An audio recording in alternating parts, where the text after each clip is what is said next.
Welcome back to my YouTube channel again. This is Ralph731. Sa mga hindi pa po pala naka-subscribe, pakiclick naman po ang subscribe button at ang notification bell.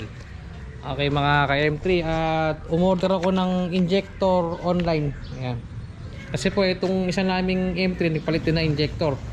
Ito po 110cc na 6 holes. Ayan o, one na babasa po.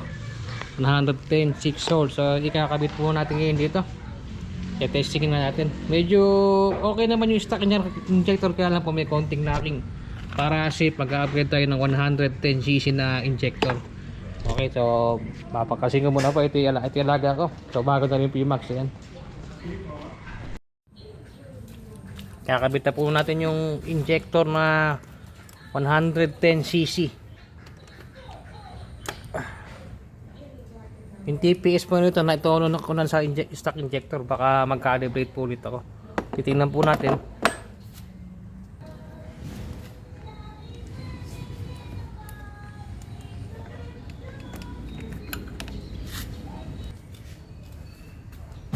Alisin na po na natin injector.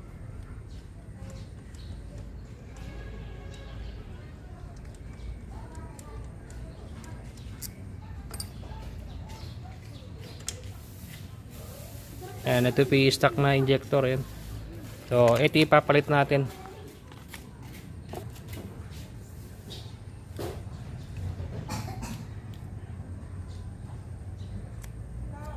Ito po yung lock. Ayan, tatanggalin natin yan. Ayan o, uga-ugain nyo lang po yan, maalis na po yan.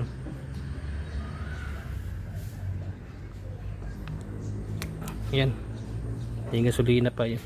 So sasalpak na natin yung bago.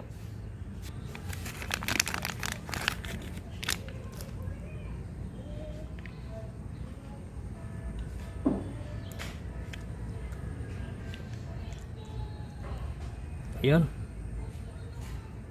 pumasok na. Tapos ito po yung lock. Huwag nyo kakalimutan yung lock.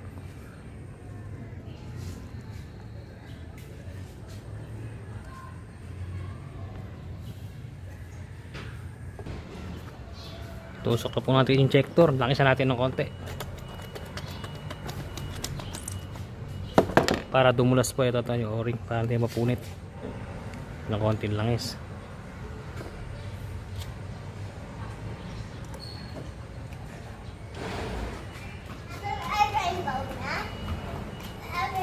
Ayan po, salpak na yung injector. Pata natin itong tornilyo.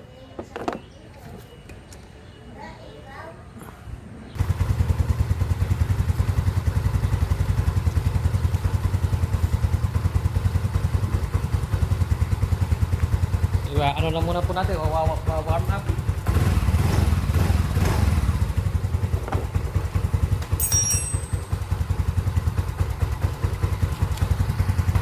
Ayan, maandar na po. So painitin muna natin makina para maitono po natin yung sa may hangin. Ayan, para makuha natin tamang idle.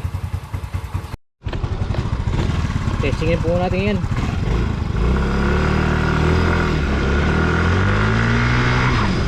Ayan, kaganda po RPM. Ayan, kaganda po RPM nung taasan ng konti injector. Nabawasan po yung fuel knocking.